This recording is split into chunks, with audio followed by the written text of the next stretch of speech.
सो है गाइस, स्वागत आपका एक बार फिर से आप ही के यूट्यूब चैनल में। और आज की इस वीडियो में बात करेंगे अभी कोचिन शिपयार्ड को लेकर। कोचिन शिपयार्ड में आज के दिन आपने देखा होगा अभी सुबह जो स्टॉक है वो आपको 677 के आसपास, जो अभी मैंने बोला था कि एक अच्छा खासा मौका इस स्टॉक में बनेगा एंट्री का। और उस एंट्री के बाद आप लोग देखोगे स्टॉक में गजब की रैली बन सकती है, क्योंकि 20% की सर्किट लिमिट है। और स्टॉक जो अपने जो प्रीवियस क्लोजिंग थी लगभग 1300 प्लस की थी, ठीक है, 1300 प्लस में था ना स्टॉक। और वहां से जो स्टॉक ओपन हुआ 667, यानी 50% गिरावट में, क्योंकि स्प्लिट कंपनी ने दिया भाई। स्प्लिट के बाद जो स्टॉक है वो एकदम से नीचे टूटा, और टूटने के बाद आप लोग देखो कि स्टॉक सीधा 20% के सर्किट में लॉक होते हुए नजर आए हैं। अगर आपने 700 रुपये के आसपास भी खरीदा होता स्टॉक, या फिर आप लोग देखो कि भाई 690, 680, 700 उस भाव में अगर आपने यहाँ पर खरीदारी की है सुबह की वीडियो देखकर, तो यहाँ पर आपको जो भी बहुत अच्छा प्रॉफिट इंट्राडे के अंदर हुआ है, ठीक है। अगर होल्ड किया है तो कल के दिन सुबह भी अगर आप लोग इसको बेच दो तो भी आप लोग देखोगे शॉर्ट टर्म में जो हमारे टारगेट थे, मैंने तो 750 से 800 रुपये तक के जो 750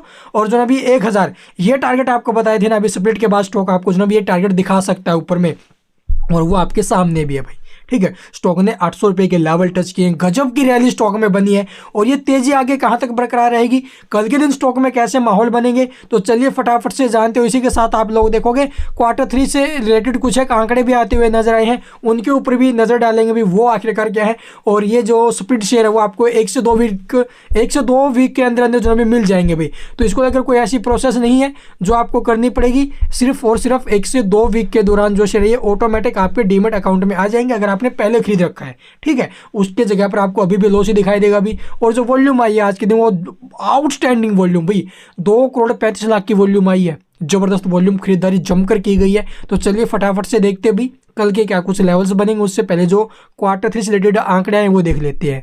तो यहाँ पर आप लोग देखो कि Q3 से रिलेटेड जो आंकड़े हमें देखने को मिले, इसके वो क्या है, रिजल्ट्स जो शेयर होल्डिंग पैटर्न्स हैं वो यहाँ पर हमें आते हुए नजर आए हैं भाई। तो कैसे रहे हैं Q3 के शेयर होल्डिंग पैटर्न्स, यानी कि दिसंबर क्वार्टर के, वो यहाँ पर आप लोग देखो जो प्रमोटर्स की होल्डिंग है 72.86% वो हमें देखने को मिल रही है। उसके बाद FI है, FI ने जो अपना स्टेक है, FIFPI ने, उन्होंने अपना स्टेक प्रीवियस क्वार्टर से डिक्रीज किया है, 5.82% से 4.11% किया है। वहीं आप लोग देखोगे म्यूचुअल फंड्स की अगर बात करें तो म्यूचुअल फंड्स की जो होल्डिंग वो हमें डिक्रीज होते हुए नजर आई है, 1.93% से आप लोग देखोगे 1.87% होते हुए नजर आई है। तो FI और जो म्यूचुअल फंड्स इन्होंने अपना जो स्टेक है वो डिक्रीज किया है। वहीं आप लोग देखोगे इंस्टीट्यूशनल इन्वेस्टर्स है, इन्होंने भी अपना जो स्टेक है वो 8.07% से 6.82% किया है, 62% किया है, ठीक है। तो ये बड़ी अपडेट आई है अभी, यानी कि शेयर होल्डिंग पैटर्न्स इसके आ चुके हैं जो हमें प्रीवियस क्वार्टर से बहुत ज़्यादा चेंजेस में आते हुए नजर आए, जैसे कि FI है, DI है, ठीक है, इन्होंने अपना जो स्टेक है वो डिक्रीज किया है। लेकिन पब्लिक ने यहाँ पर जो खरीदारी है वो जमकर की, इन्होंने बेचा है तो क्या हुआ, पब्लिक जमकर खरीदारी कर रही है। और पिछले कोई क्वार्टरों से आप लोग देख भी सक रहे हो भी, जो पब्लिक है इनकी होल्डिंग हमें इंक्रीज होते हुए नजर आ रही है, जबकि FI DI ये जो अभी अपना स्टेक डिक्रीज कर रहे हैं। तो यहाँ से काफ़ी अच्छा जो अपडेट है वो यही है कि FI अगर DI बेच रही है तो पब्लिक यहाँ पर बैठी हुई है। और लॉन्ग टर्म के लिए अगर आप लोग इनको होल्ड कर रहे हो तो यहाँ पर प्रॉफिट्स बनने की ज्यादा उम्मीद है, ठीक है। तो चलिए अभी आप देखते हैं इसका डाटा और चार्ट। तो यहाँ पर आप लोग देखो कि कोचिन शिपयार्ड का जो डाटा वगैरह देखने को मिला वो कैसा है। प्रीवियस क्लोजिंग तो इसकी देखो भाई 1378 थी, लेकिन ऊपर कहाँ पर हुआ, ये ओपन हुआ भी लगभग 677 के भाव में। फिर उसके बाद आप लोग देखोगे 675 तक स्टॉक नीचे में गया, ओपन होने के बाद थोड़ा बहुत डाउन गया।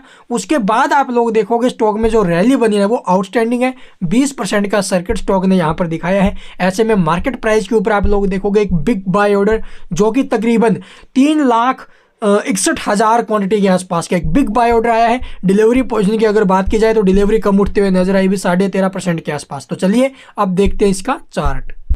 तो यहाँ पर आप लोग देखो स्टॉक में स्ट्रॉन्गली अप ट्रेंड हमें यहाँ पर दिखाई दे रहा है काफ़ी टाइम से, ठीक है। बहुत अच्छी जो रैली है वो स्टॉक में यहाँ पर हमें बनते हुए नजर आई है। फिर से आज के दिन जो ब्रेकआउट स्टॉक का लेवल था वो 705 रुपये के आसपास का था, जो इसका बाउंड भी खाए भी अभी स्टॉक ने इसे ब्रेक किया और ब्रेक नहीं किया, इसके ऊपर में सस्टेन किया और तेजी भी दिखाई है ज़बरदस्त। तो ऐसे में आप लोग देखोगे भी अगर आपकी होल्डिंग है इसके अंदर तो आपको यहाँ पर जो नीचे में सपोर्ट वगैरह है 705 और 691 के आसपास की है, ठीक है। अगर इसके लिए इसके अंदर आप लोग कम रिस्क लेना चाहते हो हो तो उसके लिए 763 रुपये का नीचे में सपोर्ट पकड़ के चल सकते हो। तो 763 का सपोर्ट और ऊपर में स्टॉक आपको जो टारगेट दिखा सकता है यहाँ से, जो नेक्स्ट टारगेट होगा 1025 के आसपास का। तो स्टॉक के अंदर अपने होल्डिंग बनाए रखने में भलाई है भाई। अगर होल्डिंग है या फिर खरीदारी कर रहे हो तो अपना यहाँ पर बैठे रहना सही, और ये स्टॉक आपको ऊपर में भी 1000 रुपये तक के जो वो दिखा पाए। And thank you for watching the video.